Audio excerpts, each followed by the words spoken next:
Hoy en esta serie de la temática que llevamos en busca de la piedad, estamos llegando a su punto final, después de estar hablando del carácter que deben desarrollar el cristiano y entre ellas las virtudes que nosotros debemos cultivar si en realidad deseamos agradar a Dios y vivir de acuerdo a su palabra y a su verdad. Así que, hermanos, vamos a tratar con una virtud más que necesitamos trabajar en ella. Y estamos hablando de la virtud de, dos aspectos de una misma virtud, que es la benignidad y la bondad. Y cuando hablamos de esas dos, vamos a hablar como si fuera una, por la estrecha relación que tienen, están relacionadas tan estrechamente que a veces son intercambiables. Estas dos características culminan una progresión natural del carácter piadoso. Por ejemplo, nosotros decíamos que la paciencia es la respuesta piadosa al maltrato. La mansedumbre define la conducta piadosa hacia la gente en todo momento, pero la benignidad y bondad implican un deseo activo de reconocer y suplir las necesidades de los demás. Es decir, que en ese de suplir las necesidades de los demás, deseamos ver felices a los otros, a nuestro prójimo. La benignidad, hermanos, es un sincero deseo de que los demás sean felices. De hecho, lo que debe brotar cuando hablamos de benignidad, hablamos de un anhelo, de un deseo que brota por ver bien al prójimo.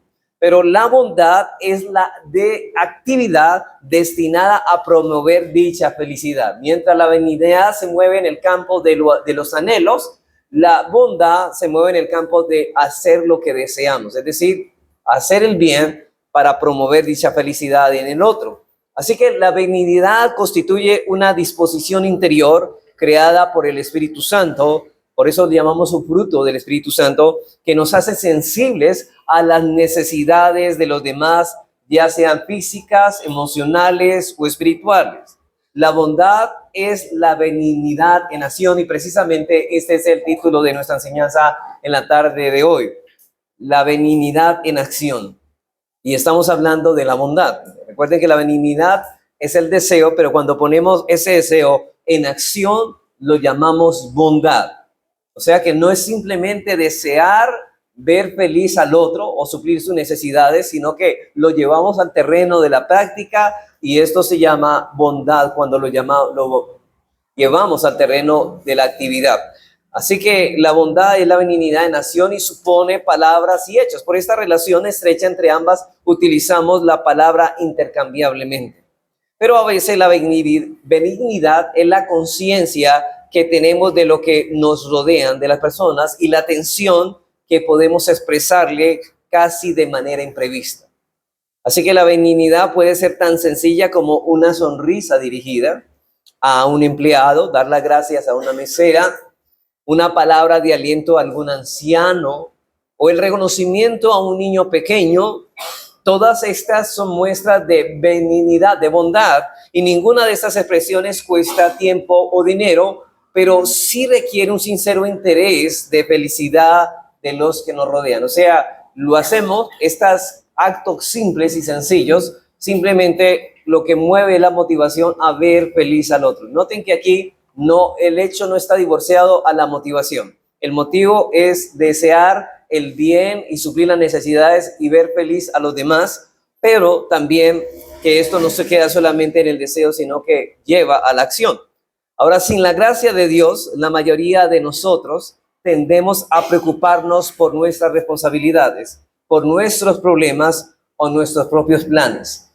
Casi toda nuestra vida, hermanos, se enfoca, o la hemos enfocado, creo que pecaminosamente, solamente en nuestra felicidad, en nuestras necesidades, en lo que a nosotros nos parece mejor, pero no en la necesidad de otro. Pero la persona que ha cultivado la benignidad ha extendido su pensamiento más allá de sí misma y de sus propios intereses, y ha adquirido un interés genuino, y hablo genuino, hermanos, no un interés falso, sino un interés sincero y genuino en la felicidad y el bienestar de los que lo rodean. Así que la bondad, por un lado, Implica actos deliberados que ayudan a los demás. Deliberados, voluntariamente deseamos el bien al otro. Aunque la Biblia utiliza la palabra bueno para referirse a lo que es justo y honorable y noble en nuestro carácter ético y moral, también lo emplea para describir acciones que no solo son buenas en sí mismas, sino también beneficiosas para los demás. Aquí es importante, hermanos, que cuando nosotros hablamos de los frutos del Espíritu Santo, recuerden que la bondad y la benignidad, y estas virtudes como la paciencia que hablamos la semana antepasada, pero también, bueno, de la mansedumbre, son virtudes que describen una palabra, el amor. Si nosotros amamos a una persona, deseamos el bien para esa persona, deseamos la felicidad para esa persona. No puede haber amor si nosotros no esperamos o no deseamos el bien para los demás. Un siervo del pasado señaló correctamente que la mejor definición práctica de la bondad se encuentra en la vida y en el carácter de Jesucristo. Se nos dice en Hechos 10:38, de acuerdo a esto, dice, como Dios ungió con el Espíritu Santo y poder a Jesús de Nazaret, y note esto, dice, habla del poder con que fue capacitado para ejercer su ministerio, pero también dice, y cómo anduvo haciendo ¿qué? Bienes y sanando a todos los oprimidos por el diablo, porque Dios estaba con él. Entonces, hermanos, estamos hablando de cosas que la Biblia demanda. De hecho, nosotros, todos los creyentes, tenemos una deuda de amor con los demás. Una deuda entonces de bondad. Nosotros le debemos el bien y desear la felicidad es algo que le debemos al otro.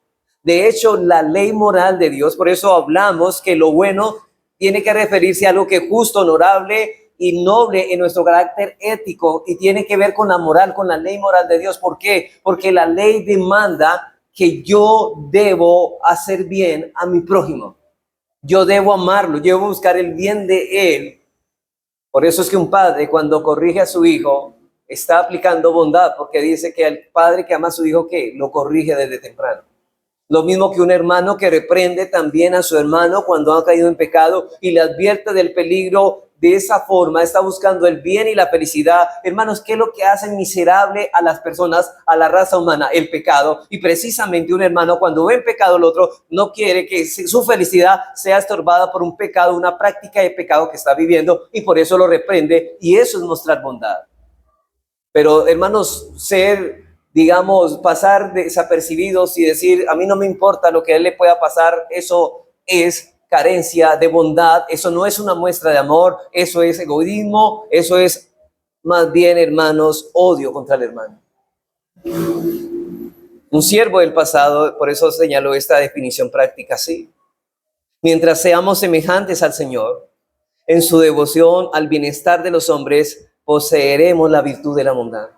Noten que seguir la ley moral de Dios de manera espiritual es seguir a Cristo. Hermanos, Cristo vino a obedecer perfectamente la ley. Y si nosotros seguimos a Cristo, estamos tratando de obedecer perfectamente. Si Dios anduvo haciendo bienes, ¿qué significa? Que nosotros también, si debemos obedecer, tenemos una deuda con Dios, con nuestro prójimo también, debemos hacer el bien a ellos. Pero la pregunta es, ¿deseamos ser hermanos como Cristo? Porque precisamente estamos hablando de formar un carácter cristiano. ¿Qué es lo que desea el cristiano? Desarrollar el carácter de Cristo en él. Eso no es santificación.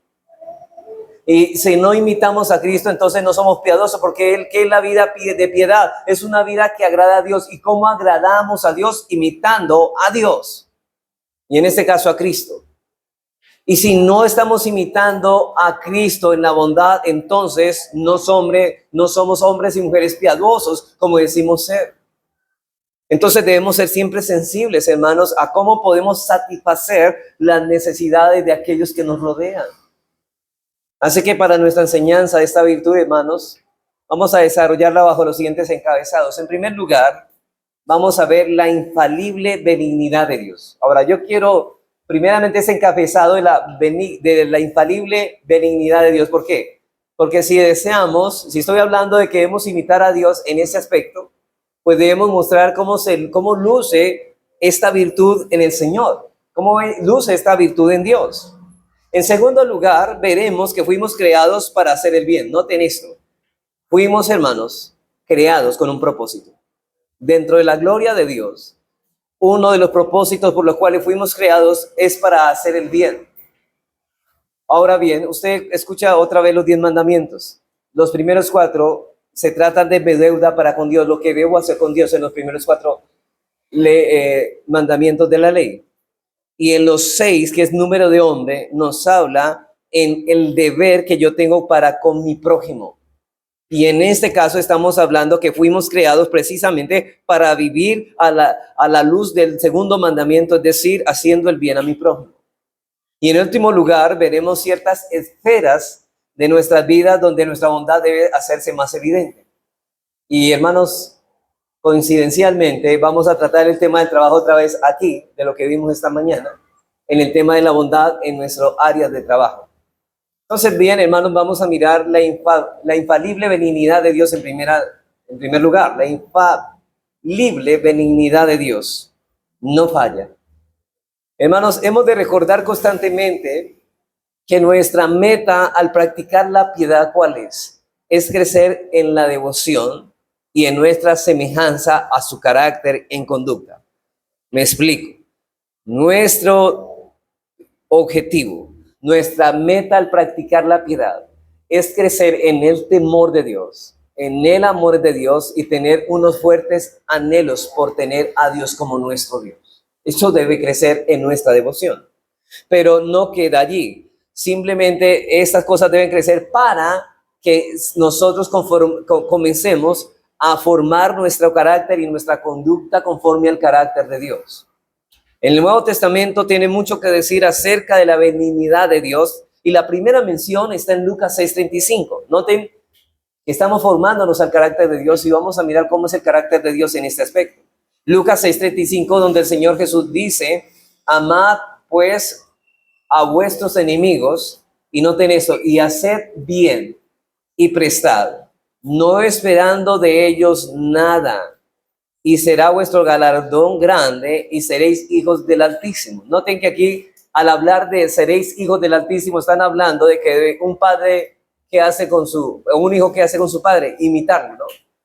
Y él dice, seréis hijos del Altísimo porque Él es benigno para con los ingratos y malos. ¿Y qué espera Dios de sus hijos? Que sean lo mismo que Él, que no sean benignos con los que le hacen bien, sino aún benignos con los que son ingratos, desagradecidos y malos. Luego nos daremos cuenta, hermanos, de que la benignidad de Dios lleva a los pecadores al arrepentimiento. Como Pablo lo señala en Romanos 2:4, dice, o menospreciáis la riqueza de su benignidad, paciencia y longanimidad, ignorando que su benignidad te guía al arrepentimiento. Y noten que en esos dos textos que hablan de la benignidad, por un lado, él dice que no solamente es benigno con los que son buenos para con él, sino con los ingratos y malos, pero en este dice que su benignidad hace que el pecador sea guiado al arrepentimiento. ¿Cuántos de los impíos, hermanos? ¿Cuántos hombres, hermanos, que son malvados y merecieran ser destruidos porque van en contra y afrentan el rostro de Dios en su santidad, pero aún así la benignidad de Dios los guía al arrepentimiento? Pero ellos no se arrepienten. En Efesios 2:7, en el contexto de nuestra perdición absoluta y nuestro pecado, Pablo habla de las riquezas incomparables de la gracia de Dios, expresadas en su benignidad para con nosotros en Cristo Jesús. Así que el apóstol Pablo también da un contraste parecido, hermanos, en Tito 3, donde luego de describir nuestra condición perdida, declara en los versículos 4 y 5 esto. Noten que en Efesios había hablado de que nosotros nos dio vida cuando estamos muertos en nuestros delitos y pecados, pero noten en Tito 3, pero cuando se manifestó la bondad, es decir, la benignidad de Dios, nuestro Salvador, y su amor para con los hombres, nos salvó. Parece, hermanos, que la Biblia se esforzara por demostrar que Dios es benigno. ¿Y cuán pocos se merece el hombre de dicha benignidad, hermanos? Ningún hombre es digno de la benignidad de Dios. Ahora, ¿qué nos lleva a pensar respecto a nosotros? Bueno, si Dios da su benignidad a quien no merece, nosotros también tenemos razones para hacer lo mismo. No necesitamos decir, bueno, ¿quién se merece que yo le haga el bien? No, sino aún a los que no se merecen y no nos dan las gracias en algún favor. ¿Qué lección podemos entonces aprender de estas descripciones de la benignidad de Dios? Bueno, Él es benigno con todos los hombres, sin distinción, los ingratos, los malvados, los desesperadamente perdidos, los rebeldes. Pero si queremos ser como Dios, también nosotros debemos ser benignos con todos los hombres. Nuestra inclinación natural es mostrar benignidad solo con aquellos que nos caen bien, ¿cierto? Solo con los que nos caen bien, lo hacemos. Con la familia, con los amigos, con los vecinos amables, pero Dios muestra su benignidad para con los despreciables, los desagradecidos y los malvados. Y esa es la ruta que nosotros debemos tomar también si queremos conformarnos al carácter de Dios. Hermano, yo te pregunto en esta tarde, ¿has tratado de ser benigno con alguna persona desagradecida? Porque siempre nosotros la razón que tal vez hacemos bien por algún tiempo y hay veces nos cohibimos de hacer bien, ¿sabe cuál es? Bueno, yo le he hecho tantos favores a esta persona, tantos bienes, y ¿sabe qué? Es un desagradecido, no paga servirle más. Y de hecho, no dice gracias, nada. Entonces, la pregunta ¿es razón eso para que sigamos haciendo el bien, para que no sigamos haciendo el bien a esa persona? Porque a menos que la gracia de Dios haya estado obrando en tu corazón de una manera especial, tu reacción a la ingratitud muy bien puede haber sido, nunca más voy a hacer algo por esa persona. Hay veces que nos enfadan, ¿cierto? Pero Dios no vuelve la espalda a los ingratos. De hecho, usted y yo somos desagradecidos. Hermanos, ¿cuántas veces nosotros hemos recibido la atención de Dios, el techo, la protección, la provisión del alimento, y cuántos de nosotros somos agradecidos y nos hemos acostumbrado tanto a la bondad de Dios que la damos por sentada que siempre va a estar con nosotros? Pero en un momento, hermanos, que tenemos que pensar, hermanos, bueno, si Dios ha hecho con nosotros eso, no es correcto que nosotros nos parezcamos a Él y digamos a los que no nos hacen bien, hacerles bien. Y Jesús dice en Lucas 6:35, amad pues a vuestros enemigos y haced bien, prestad, no esperando de ellos nada. Hermanos, nunca haga el bien con una persona esperando que esa persona le dé algo. Nunca. ¿Sabe por qué muchas veces no hacemos un favor, no hacemos el bien a una persona? Porque, esa persona pues no nos puede dar mucho. Miramos si esa persona realmente tiene con qué retribuirnos lo que le damos y ahí, sí, hay que hacerle el favor porque somos interesados en cierta manera. Pero hermanos, cuando hacemos bien a alguna persona, aunque no lo merezca, ¿sabe qué debemos pensar? No debemos esperar la retribución del hombre, sino ¿de quién? De Dios a quien servimos.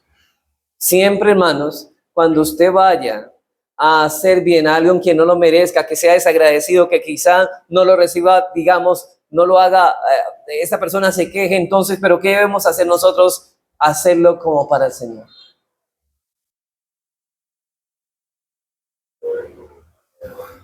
Debemos cultivar una disposición benigna de ser sensibles a los demás y desear verdaderamente su felicidad, pero la sensibilidad sola no es suficiente, hermanos. La virtud de la bondad nos lleva a actuar para suplir las necesidades que haya. Oiga bien, necesidades, no cosas que no son necesidad.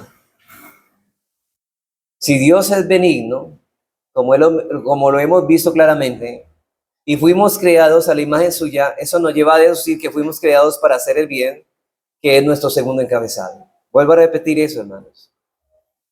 Si fuimos creados a la imagen de Dios, esto nos lleva a deducir que fuimos creados para hacer el bien. Y eso es nuestro segundo encabezado.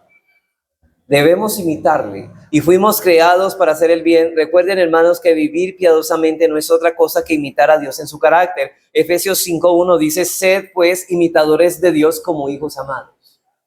Y por cierto, la mayoría de nosotros conoce Efesios capítulo 2, versículo 8 al 9, que dice, porque por gracia, sin merecerlo, sois salvos por medio de la fe, y esto no de vosotros, pues es un don de Dios, un regalo de Dios, no por obras para que nadie se gloríe. Y Pablo aquí está enseñando que la salvación es por gracia mediante la fe y no por nuestras obras. Pero también deberíamos conocer el versículo 10 que dice, porque somos hechura suya, creados en Cristo, note esto, en Cristo Jesús, ¿para qué? Para buenas obras, las cuales Dios preparó de antemano para que anduviésemos en ellas. Buenas obras. O sea que nos habla de nuestra bondad para con el prójimo. Sí. Tenemos una deuda con él. Y si realmente hemos sido salvos, fuimos salvos para vivir en buenas obras.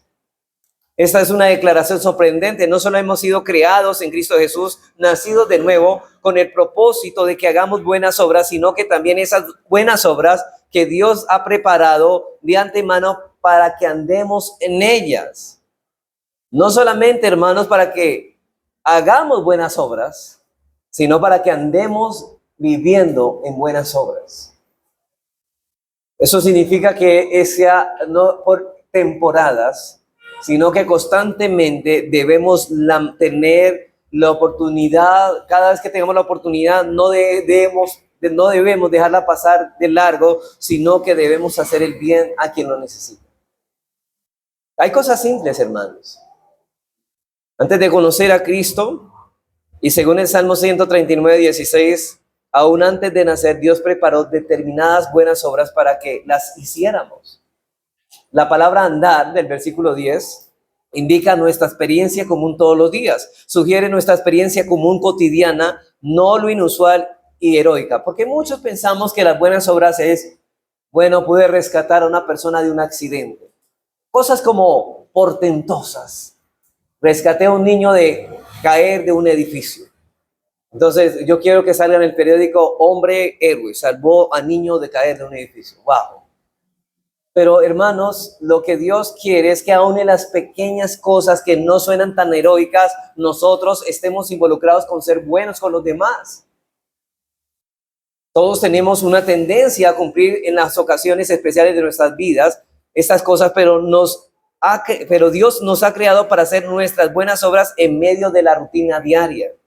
Como alguien dijo, gran parte de la felicidad del mundo depende de las cosas que se consideran pequeñas, y es poco frecuente que Dios nos honre con distinciones heroicas y famosas al hacer el bien. Hermanos, el que es fiel en lo poco, dice que Dios lo pone en lo mucho. O sea que estamos diciendo que en esa fidelidad debemos ser buenos aún en las cosas más insignificantes de la vida. Pablo aclara muy bien, hermanos, lo comunes que son la mayoría de las buenas obras. Por ejemplo, en 1 Timoteo 5, 9 y 10, ustedes ya lo estudiamos cuando estuvimos instruyendo acerca del trato con las viudas, del trato que debe tener las iglesias con la viuda. Cuando está instruyendo a Timoteo, le dice que uno de los requisitos que deben cumplir las viudas es que deberían ser ayudadas total y sostenidamente, y es que estuvieran, un requisito que les pedía a estas mujeres para ser ayudadas total y sostenidamente es que tuvieran testimonio de ¿qué? De buenas obras. ¿Y cuáles buenas obras se especifica aquí Timoteo? Bueno, Pablo a Timoteo, sea puesta en la lista solo la viuda no menor de 60 años, que haya sido esposa de un solo marido, que tenga testimonio de buenas obras. Y la pregunta es, ¿cuáles son las buenas obras? Si ha criado hijos. Mire que criar hijos es una buena obra. Si ha practicado la hospitalidad, si ha lavado los pies de los santos, si ha socorrido a los afligidos, si ha practicado toda buena obra. Y noten que aquí la mayoría de las buenas obras están incluidas en el rol de lo que hace la mujer dentro del hogar. Y noten que no se menciona obra alguna que sea extraordinaria o heroica.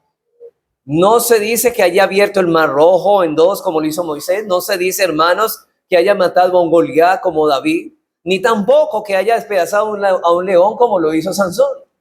Simplemente se habla de una mujer que cría hijos y que atiende a aquellos que están menesterosos o necesitados. Hermanos, no se trata solo de oportunidades para hacer bien en el transcurso de la vida diaria, hermanos, más bien se trata de esas cosas comunes y sencillas, se trata solo de oportunidades para hacer el bien en el transcurso de nuestra vida. Y yo sé que aunque este texto en particular se aplica a las mujeres, el principio se aplica igualmente a los hombres. La mayoría de las oportunidades que se nos presenten para hacer buenas obras surgirá en el transcurso de nuestras vidas cotidianas, hermanos, incluyendo como dejar el baño limpio. Esas pequeñas obras, eso es una buena obra, dejar el baño limpio es una buena obra. El desafío para nosotros consiste en estar atento a esas oportunidades y verlas no como interrupciones o molestias, sino como ocasiones para hacer buenas obras que Dios ha preparado para nosotros. Recuerden, cuando yo dejo el baño limpio, que estoy pensando en el bien y en la felicidad del que lo va a usar. Apliquemos esto a nuestra iglesia, a nuestra congregación. No nos estamos pareciendo a Dios. Una persona que hace eso no se está pareciendo en nada a Dios. Porque no le está importando el otro, no está pensando en el bien del otro, está pensando en su propio momento. Pero la pregunta es, ¿en qué esferas o en qué áreas debemos llevar a cabo nuestras buenas obras? Ya dijimos que debemos imitar a Dios en su benignidad. Si Él es benigno con todos los hombres, nosotros debemos tratar de hacer lo mismo. Y en segundo lugar, que hemos sido creados para hacer buenas obras diariamente, pero también en todo ámbito. En tercer lugar, vamos a mirar que no solamente en todo momento, diariamente, sino en todo ámbito de nuestras vidas. Esto nos lleva a nuestro tercer encabezado.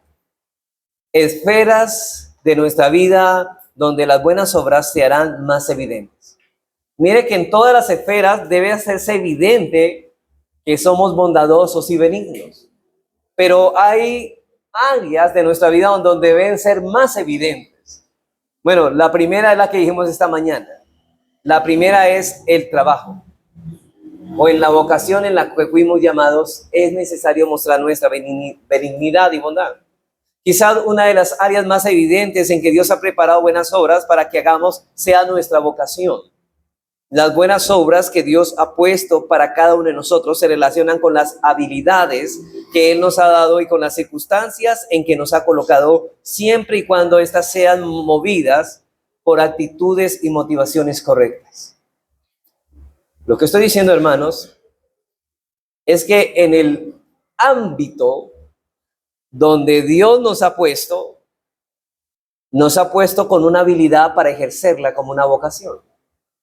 Pero siempre nuestra motivación debe ser la gloria de Dios y el bien de a quien estoy sirviendo con esa actividad.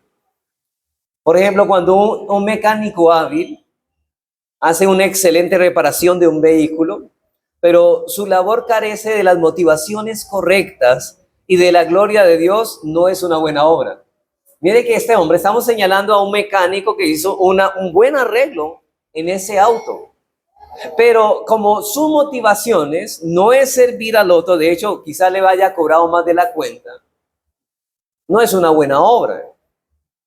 Será una buena obra ante los hombres, pero no una buena obra ante los ojos de Dios. Si lo ha hecho como parte del llamamiento de Dios, como un servicio a su prójimo, buscando que Dios sea glorificado en su trabajo, estamos hablando de una buena obra a los ojos de Dios, aunque haya recibido un pago por su trabajo. Ahora, eso no exime, hermanos, que el hermano reciba un pago por su trabajo, porque es su trabajo, es su vocación.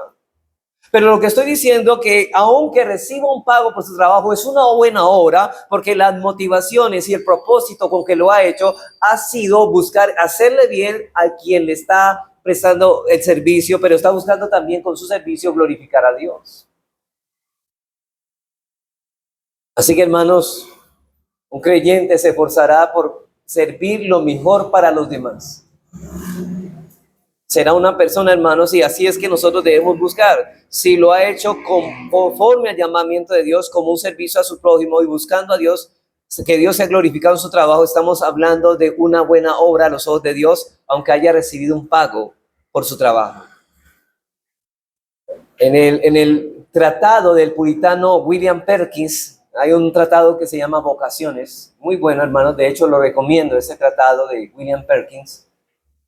Él dice al respecto, si los hombres no son pecadores arrepentidos, todas las acciones que realizan, aunque sean buenas obras en sí, son pecados y ofensas ante Dios, ya que no proceden de un corazón recto ni se hacen para la gloria de Dios. Usted puede hacer el bien del trabajo, pero si no lo hace por bien del prójimo y por amor a Dios, eso no es una buena obra.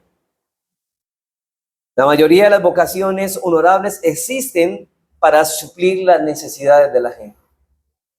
Hermanos, Dios ha ordenado su mundo de tal manera que personas con distintas habilidades puedan satisfacer distintas necesidades. Debemos en nuestra vocación no como un mal necesario para pagar las cuentas. Mire, hermanos, debemos remover esta motivación que es pecaminosa. Siempre que nosotros tenemos un trabajo o tenemos una vocación, estamos pensando en ¿qué? En suplir para nuestras necesidades. Es que tengo que trabajar porque hay que suplir. Y cuando se convierte, ahora, eso es un propósito, pero cuando se convierte en el único, ahí estamos fallándole a Dios. Porque estamos pensando como de una manera egoísta. Estamos pensando en nosotros y no en el otro.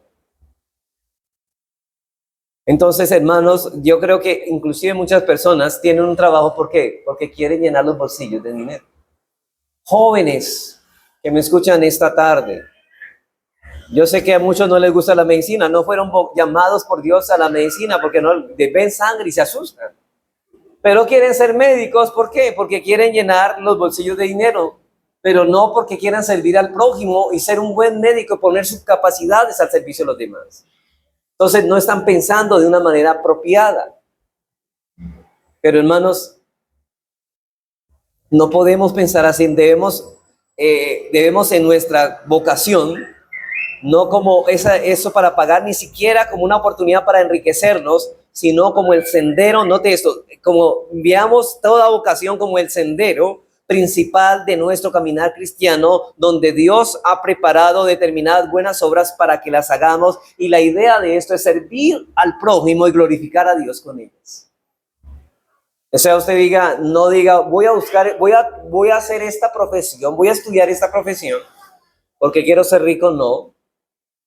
Puede que el amor al dinero, el mal de todo, la raíz de todos los males es el amor al dinero, el cual codiciaron, algunos se extraviaron de la fe y fueron traspasados por muchos dolores. Y no queremos que estos jóvenes sean traspasados por muchos dolores.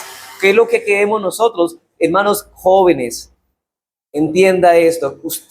Dios, si le ha dado una vocación, dos propósitos debes cumplir: servir al prójimo y buscar suplir la necesidad y ver feliz al prójimo, pero primordialmente glorificar a Dios con tu vocación. Busca primeramente el reino de Dios y las demás cosas vendrán por añadiduras. Hermanos, la profesión no es que hace a una persona. Mire, cuando un zapatero se dedica a ser el mejor, se dedica a hacerlo para la gloria de Dios, él va a hacerlo mejor y Dios va a encargarse de proveerle todo lo necesario. La mayoría de nosotros dedicamos la mitad del día a nuestra vocación.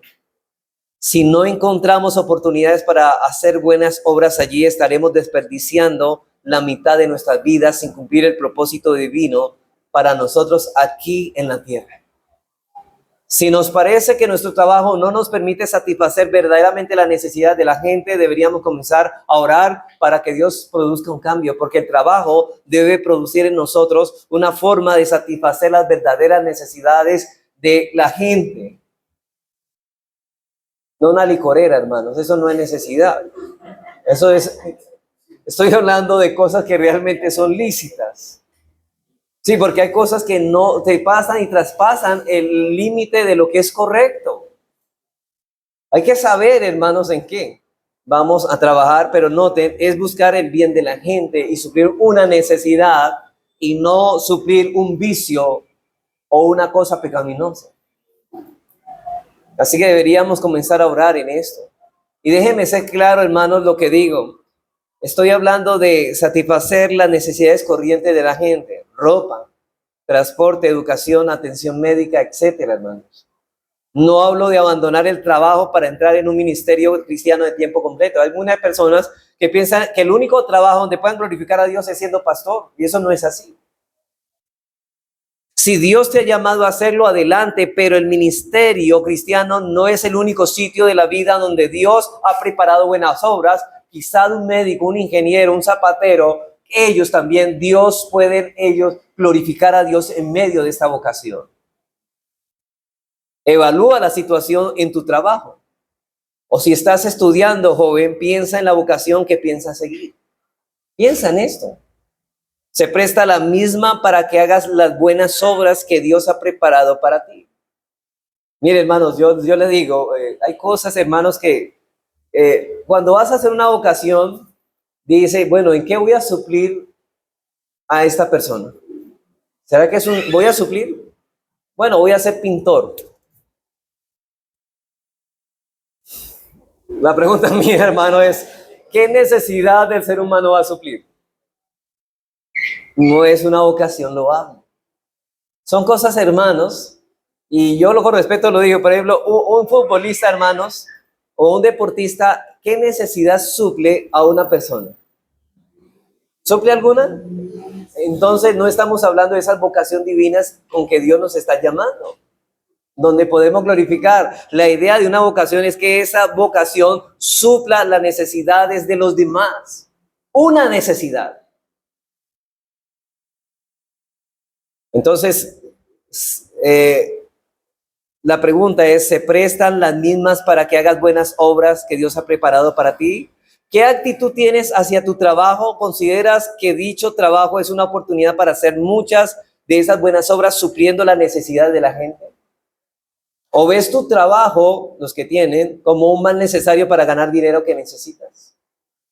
Hermanos, para crecer en virtud de la bondad deberemos tener la actitud correcta con respecto a nuestra vocación.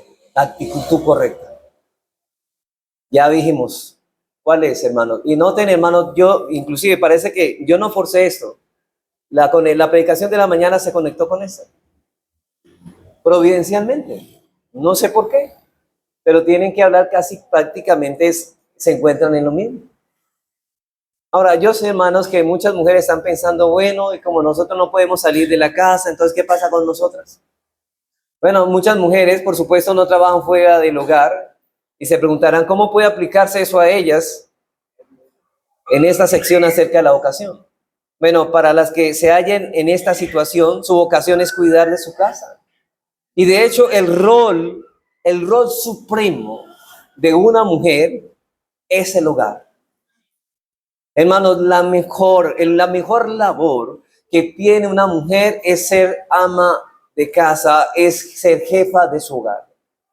Y este campo está repleto de oportunidades para hacer las buenas obras que Dios las ha llamado. Y pocas cosas son más difíciles que mantener un hogar y criar hijos, hermanos.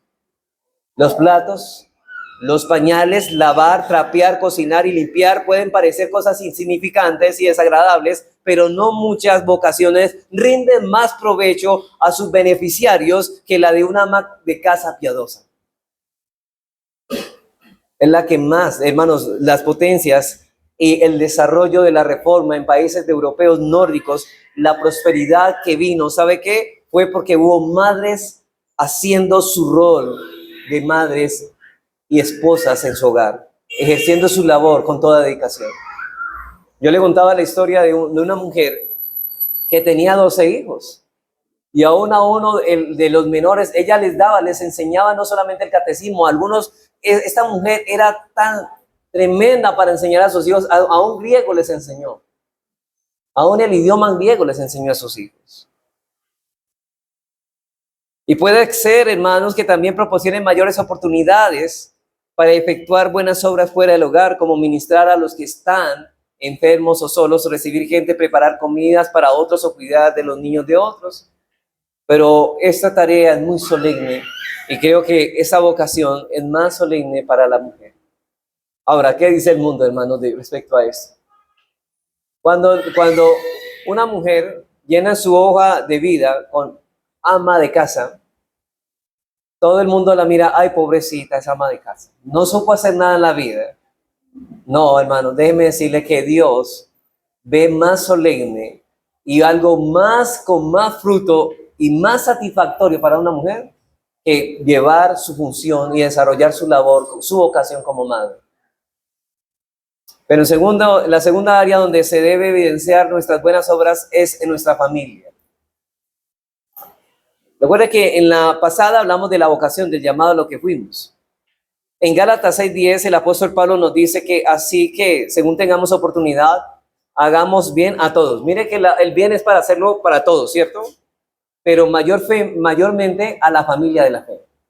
Hermanos, debemos ser bondadosos con todo el mundo, pero de manera especial con los hermanos de la fe.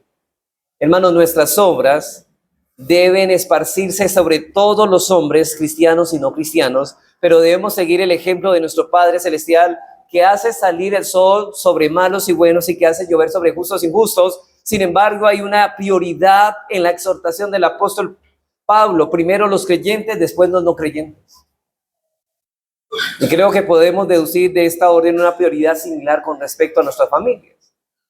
Debemos hacer bien a todos los hombres, especialmente a los miembros de nuestra propia familia. Hermanos, ustedes no han visto, y eso sucede muchas veces, un padre de familia que es servicial con los vecinos. Eso le hace favores y llega a la casa y no coge ni una cuchara para lavarla. Pablo le dijo en 1 Timoteo 5:8, porque si alguno no provee para los suyos, y mayormente y principalmente para los de su casa, ha negado la fe y es peor que un incrédulo.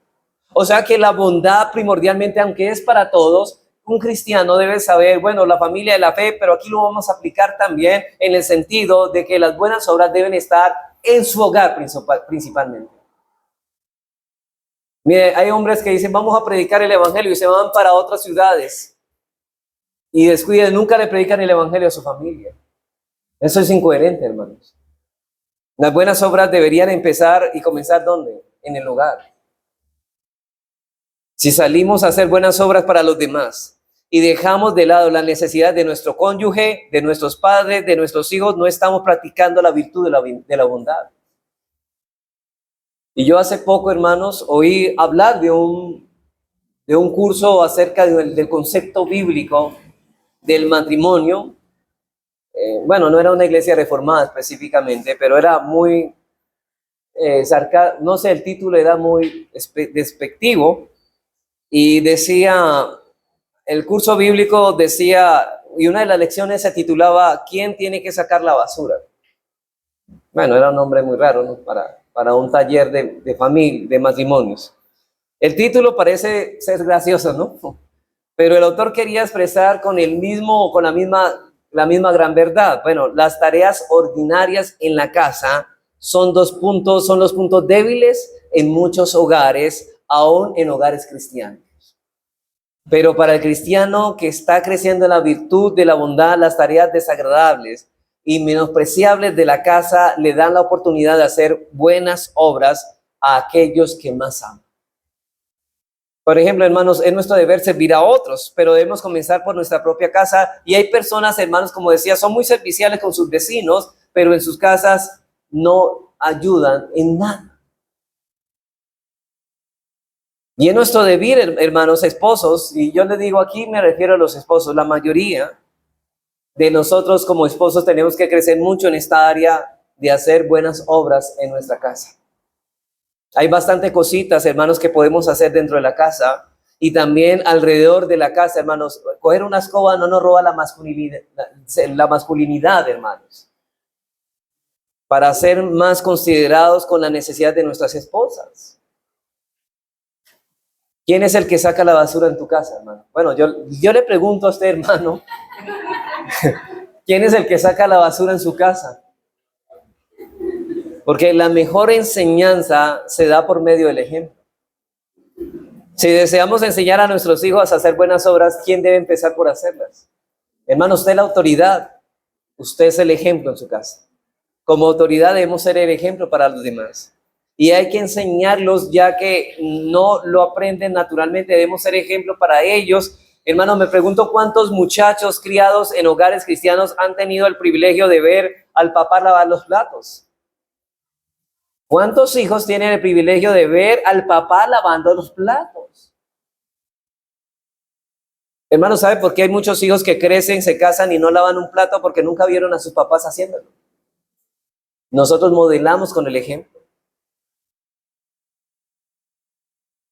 ¿O cuántos vimos a los padres limpiar el piso en la cocina? Hagamos bien a todos, pero mayormente a los de nuestra propia familia. Mire, hermanos, a veces yo no sé, hermanos.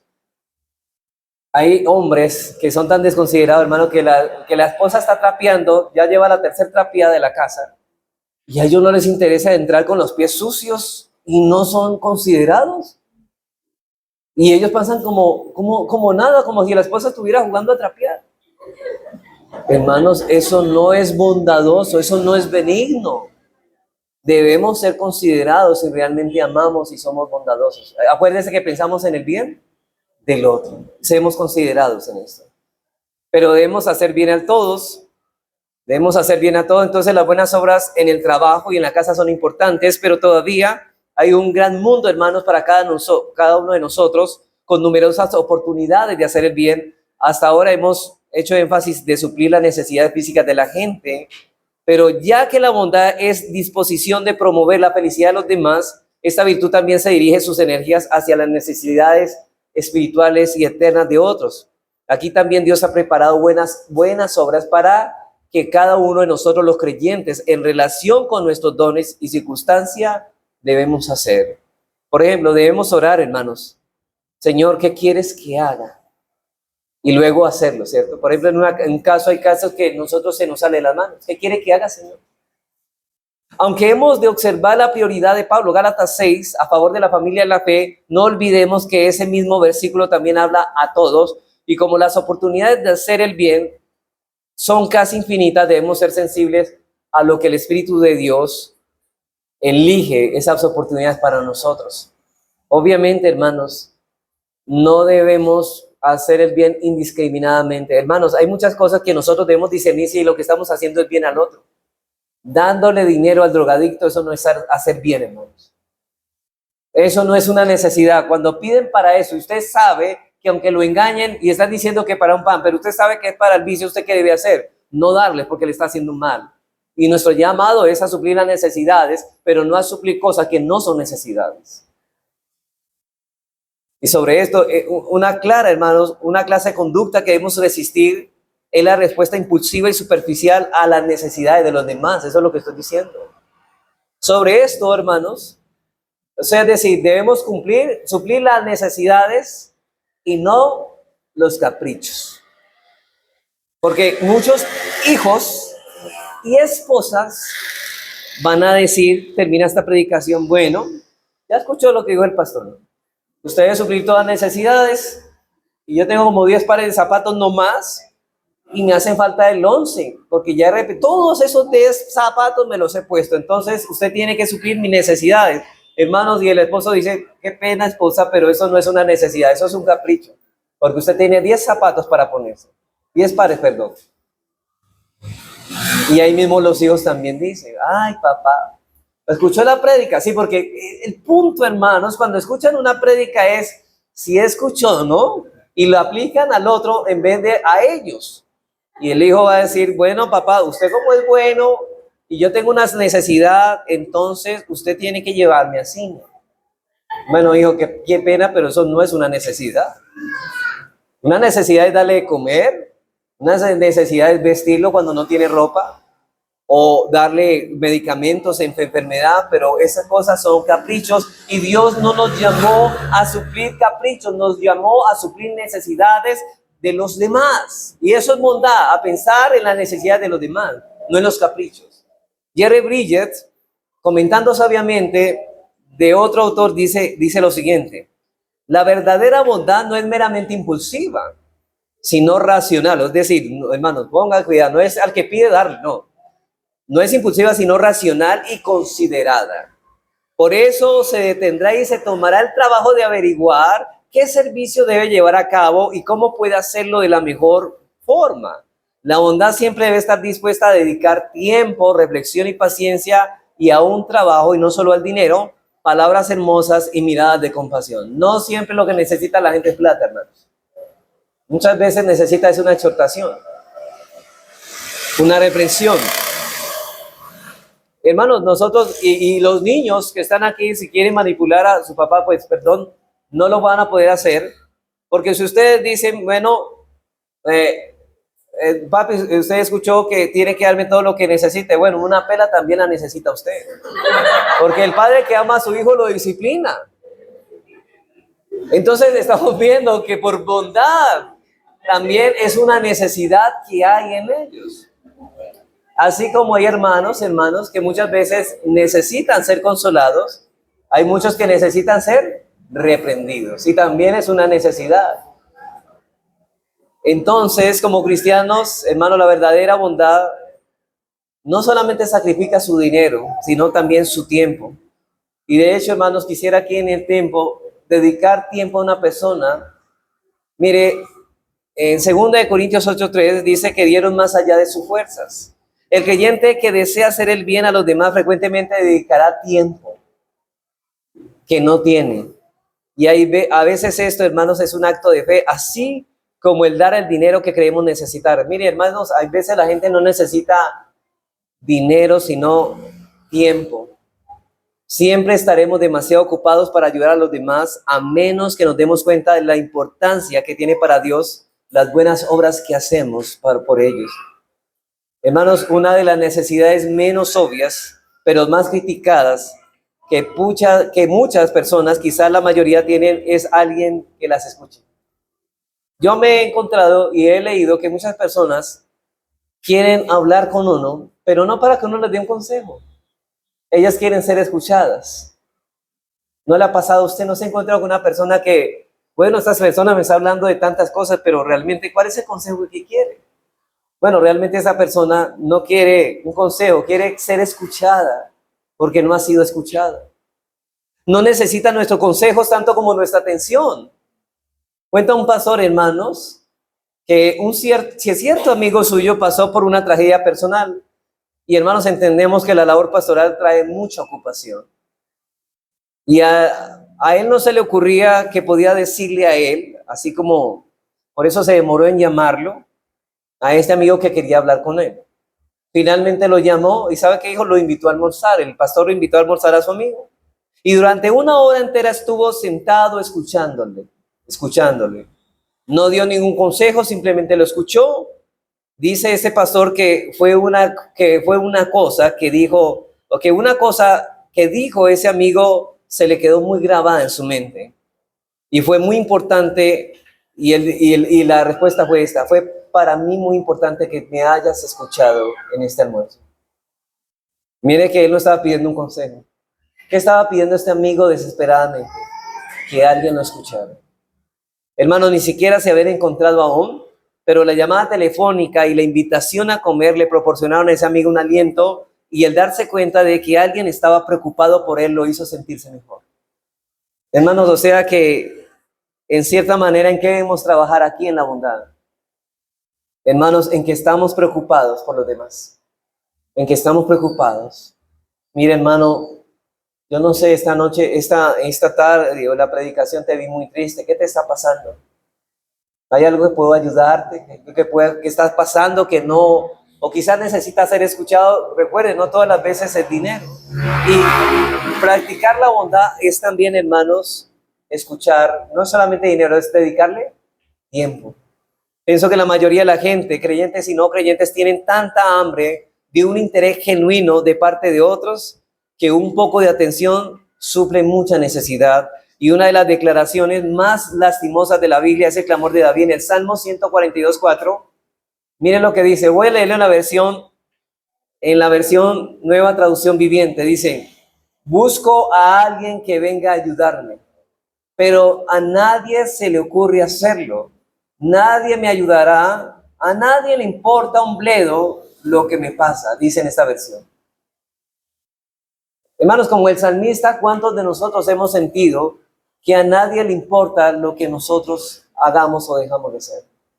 Ahora, el punto no es, no quiero que usted se ensimisme y usted comience a decir, ay, si a mí me ha pasado, a mí nadie me pone atención. No, el punto que quiero llevar a cabo es este, hermanos. El punto que quiero es, piense en alguien que usted mira que está muy descuidado y que usted puede compartir su tiempo para ser escuchado y manifestarle que usted está preocupado por la vida de esa persona. Hermanos, ¿conoces a alguien que se sienta así?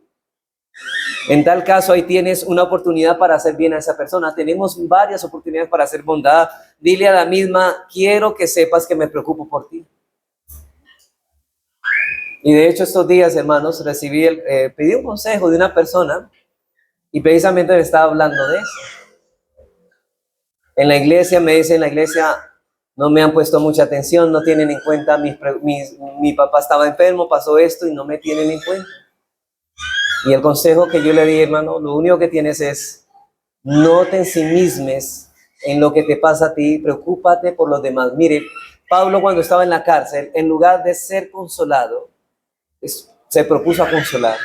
Cuando el Señor Jesucristo en el discurso del aposento alto, hermano, estaba a punto de ir a la cruz y Él no esperó ser consolado. ¿Sabe qué hizo con los discípulos? Los consoló Él. En vez del Señor ser consolado, Él fue quien consoló a los apóstoles cuando Él dijo, yo estoy agónico hasta la muerte.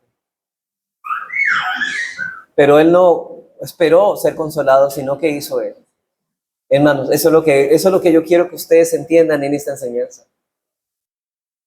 Quiero que sepas que me preocupo por ti, es lo que ustedes deben de hacer. Y la verdadera bondad no solo se sacrifica, sino que no se cansa de hacer el bien, como el Señor nos alienta a través del apóstol Pablo en Gálatas 6:9. Note lo que dice, no nos cansemos. Mire, el punto ¿cuál es? Ay, no, yo ya me cansé. Eso yo siempre le digo y eso es muy desagradecido, hermano. Pero ¿qué dice? ¿Cuál es el consejo de Pablo? No nos cansemos, pues, de hacer el bien. ¿Por qué? Porque a su tiempo segaremos si no desmayamos. Una cosa es hacer el bien en ocasiones aisladas y otra muy diferente afrontar el gozo de la perspectiva de hacer alguna obra buena todos los días por un periodo largo de tiempo, particularmente si los beneficiarios de esas obras no las agradecen. Pero la verdadera bondad no mira a los beneficiarios ni los resultados de sus obras para su recompensa, solo mira a Dios y al ver su sonrisa de aprobación recupera las fuerzas para seguir adelante. Y él dice, me interesa es agradar a Dios porque para eso fui llamado. ¿Y cómo agrado a Dios? Imitándolo a Él, en Él, cómo es con sus enemigos, cómo son con sus criaturas. Si Él es bueno para con ellas, yo debo hacer lo mismo. Y estoy agradando a Dios en esto. ¿Sabe qué? Yo lo que busco es agradar a Dios, aunque no me agradezcan lo que hago. Y una de las declaraciones más impresionantes de la Biblia se encuentra en Hebreos 12:14. Dice, seguir la santidad sin la cual nadie verá al Señor. Y no es mi profesión de fe, sino mi santidad, lo de que demuestra la validez de mi experiencia cristiana, la posesión de la vida eterna. Pero la historia que Jesús presentó acerca del día del juicio, según Mateo 25, también, hermanos, es impresionante.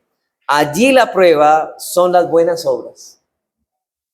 Dar a comer al que tiene hambre, dar agua al sediento, vestir al necesitado, recibir al extranjero, atender al enfermo y visitar al encarcelado. El Señor Jesús no está enseñando en este pasaje que las buenas obras nos den la entrada al cielo, sino que son pruebas esenciales y necesarias de que estamos destinados para el cielo.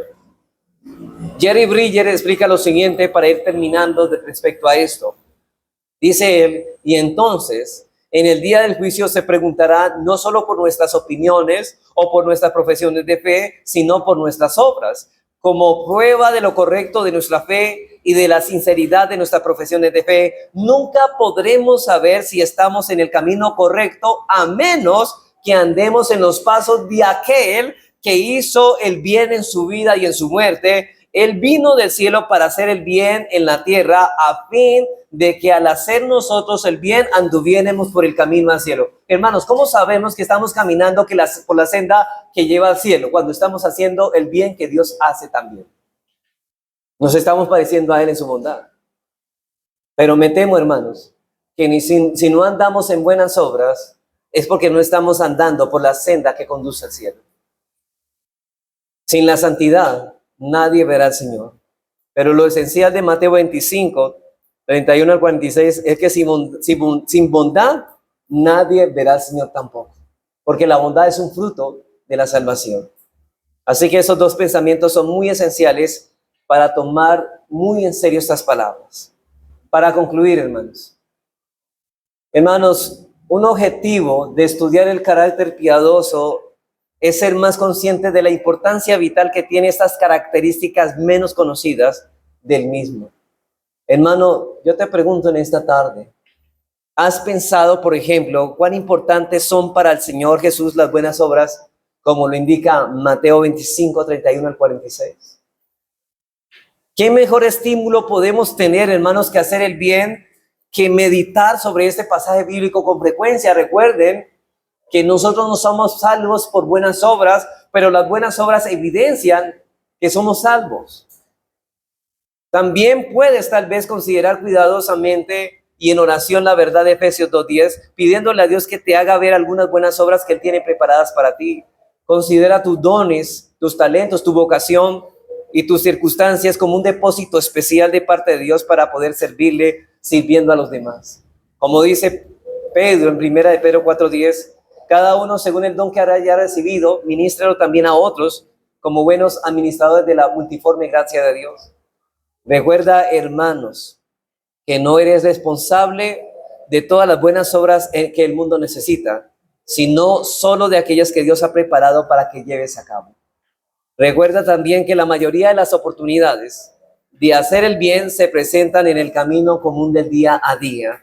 No busques lo espectacular. Pocas personas tienen la oportunidad de salvar víctimas de un automóvil que se está quemando, pero todos tenemos ocasión, sin embargo, hermanos, de dar unas palabras alentadoras, positivas, de hacer una obra pequeña que pasa desapercibida, pero alegra la vida de otra persona. Yo quiero, por último, hermanos, acepta el costo de las buenas obras en tiempo, reflexión y esfuerzo, pero recuerda que las oportunidades de hacer el bien no son interrupciones del plan de Dios para tu vida, sino parte de dicho plan. Siempre tenemos tiempo para hacer aquello que Dios quiere que hagamos.